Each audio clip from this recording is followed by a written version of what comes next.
Doctor Himanta Biswa Sarma ডাঙৰীয়াৰ নেতৃত্বত তথা ভাৰতীয় জনতা পাৰ্টিৰ মাননীয় ৰাজ্যিক সভাপতি দিলীপ শইকীয়া ডাঙৰীয়াৰ সংগঠন শক্তিৰ সহযোগত এইবাৰ মিছন বিটিআৰত আমি এক শক্তিশালী ৰূপত অৱতীৰ্ণ হৈছোঁ আৰু বিটিআৰত আমি জয়লাভ নিশ্চিত কৰিবৰ কাৰণে ভাৰতীয় জনতা পাৰ্টিৰ সংগঠনৰ সকলো কোণৰ পৰা ইয়াত প্ৰচেষ্টা হাতত লৈছে আৰু সেই সূত্ৰে ভাৰতীয় জনতা পাৰ্টিৰ ৰাজ্যিক আইন কোষৰ এটা টিম আমি আজি বিটিআৰলৈকে আহিছোঁ।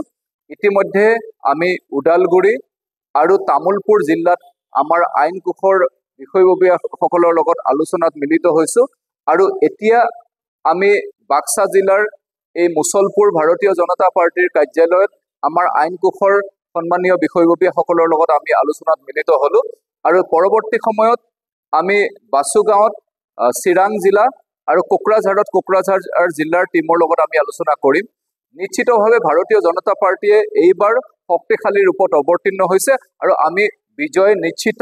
ডক্টৰ হিমন্ত বিশ্ব শৰ্মা ডাঙৰীয়াৰ নেতৃত্বত এক ভাৰতীয় জনতা পাৰ্টিৰ পতাকা এইবাৰ বিটিআৰত নিশ্চিতভাৱে উজ্বলাই তুলিব আৰু সেইকাৰণে আমাৰ অধিবক্তা সকলে ভাৰতীয় জনতা পাৰ্টিৰ আইন কোষৰ সকলো অধিবক্তাই এইবাৰ এই নিৰ্বাচনত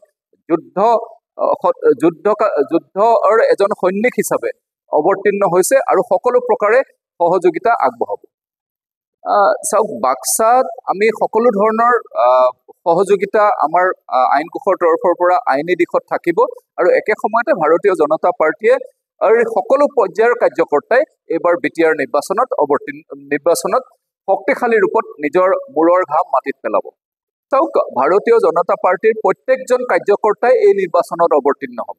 কেৱল মাত্ৰ এজন প্ৰাৰ্থী দিব লাগে সেইটো নিয়ম আৰু সেইকাৰণে ভাৰতীয় জনতা পাৰ্টিয়ে এজন কাৰ্যকৰ্তাৰ নাম ঘোষণা কৰিব। কেতিয়া ঘোষণা কৰে ডাঙৰ কথা নহয়, কিন্তু আমাৰ প্ৰত্যেকজন ভাৰতীয় জনতা পাৰ্টিৰ কাৰ্যকৰ্তা বিটিআৰ অঞ্চলৰ প্ৰত্যেকজন ভাৰতীয় জনতা পাৰ্টিৰ কাৰ্যকৰ্তাই নিৰ্বাচনৰ যুঁজত নামিবৰ কাৰণে সাজু হৈ আছে।